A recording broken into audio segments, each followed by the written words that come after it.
So good morning student. Again let us continue the topic balancing of a chemical equation by taking another example. For example, iron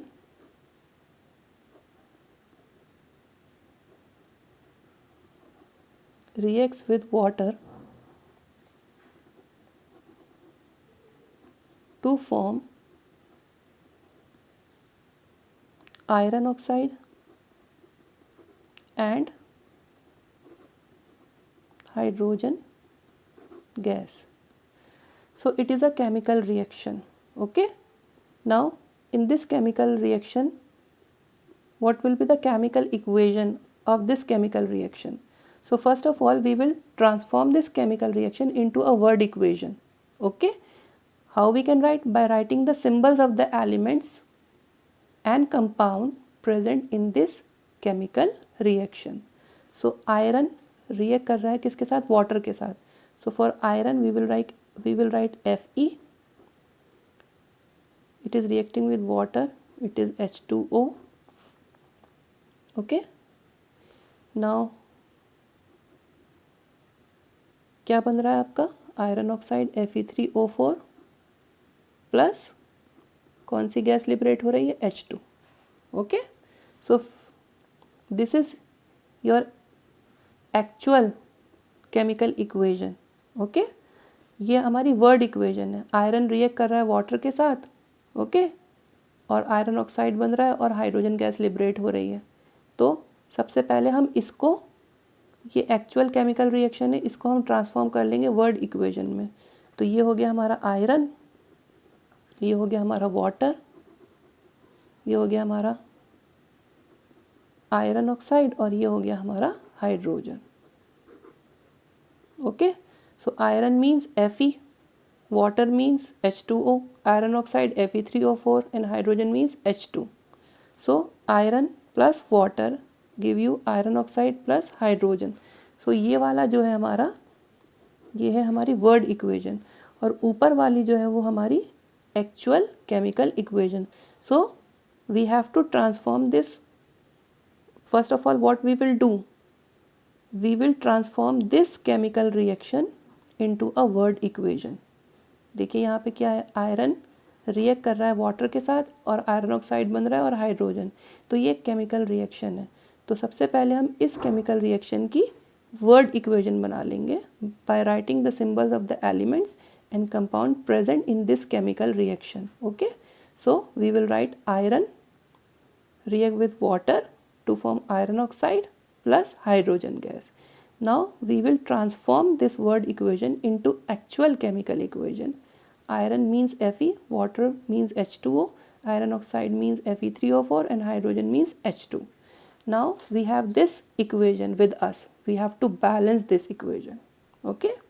Now here you can see Fe1, Fe3, Fe के कितने हैं? 3. Okay. Hydrogen के atom count करिए 2, hydrogen के atom 2, तो hydrogen बराबर है. यहाँ पे देखिए ऑक्सीजन 4 है लेकिन यहाँ पे ऑक्सीजन कितने हैं आपके? यहाँ पे ऑक्सीजन 1 है. ओके. नाउ सबसे पहले आप देखिए, आप आयरन को बैलेंस कर दीजिए या फिर आप ऐसे भी स्टार्ट कर सकते हैं. मैंने आपको पहले भी बताया जिस एलिमेंट के पास सबसे ज़्यादा एटम होंगे आप वहाँ से भी बैलेंस कर सकते हैं, वो ज़्यादा कन्वीनियंट होता है. So let us start balancing this equation. Now first of all what we will write, Fe plus H2O gives you Fe3O4 plus H2. तो यहाँ देखिए राइट हैंड साइड पे Fe के आइटम 3 है लेकिन लेफ्ट हैंड साइड पे Fe के item 1 है. तो हम इस Fe को किससे मल्टीप्लाई कर दें? 3 से. तो अब क्या हो गया हमारा, 3Fe plus H2O give you Fe3O4 plus H2. तो यहाँ हमारा देखिए आयरन के एटम दोनों तरफ बराबर हो गए. ओके. नाउ हाइड्रोजन के 2 हैं, हाइड्रोजन 2 हैं, हाइड्रोजन बराबर है. लेकिन व्हाट अबाउट ऑक्सीजन, ऑक्सीजन के इधर 4 है लेकिन इधर ऑक्सीजन का 1 है. तो अब हम क्या करें, इस H2O को मल्टीप्लाई कर दें किससे? 4 से. So again what we will do, 3Fe plus 4 H2O gives you Fe3O4 plus H2. Okay, now see Fe तो बैलेंस हो गया था, ऑक्सीजन के कितने थे 4, तो अब हमने इस पूरे से मल्टीप्लाई किया है H2O, आपको दिख रहा है ये H2O। तो यहाँ पे देखिए हाइड्रोजन के एटम कितने हो गए 4 2 8, ये हम पहले सिखा चुके हैं, और ऑक्सीजन के एटम हो गए 4, और इधर ऑक्सीजन के एटम है 4, तो हमारा आयरन बैलेंस हो गया, ऑक्सीजन भी बैलेंस हो गया।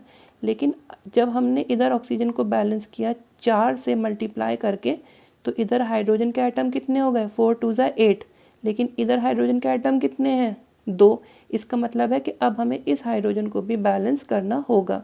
तो अब हम क्या करेंगे, again we will write 3Fe plus 4H2O gives you Fe3O4 plus H2। Now 4 2 8, यहाँ पे हाइड्रोजन एटम, यहाँ हाइड्रोजन के एटम कितने हैं 8, लेकिन यहाँ पर है 2, तो हम किस नंबर से मल्टीप्लाई करें, वी विल मल्टीप्लाई, क्लियर है, मल्टीप्लाई बाय 4, 4 2 8।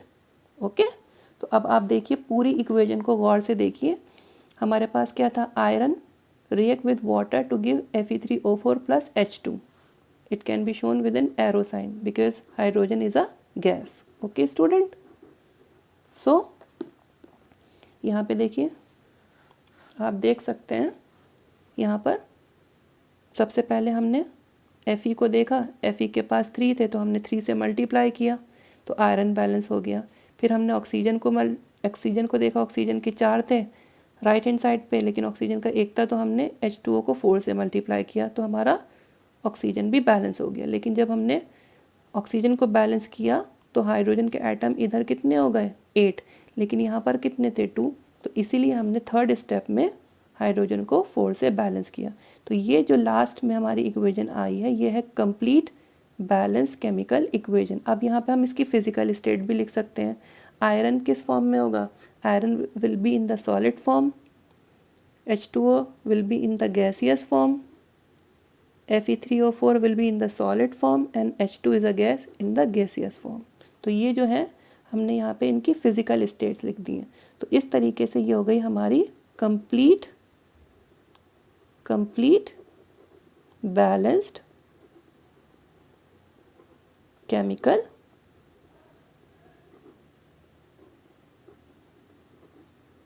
इक्वेशन। ओके, आपको बैलेंस करना आ गया होगा student. We will do more, try to solve more example on chemical equation and try to balance them. Okay, thank you very much.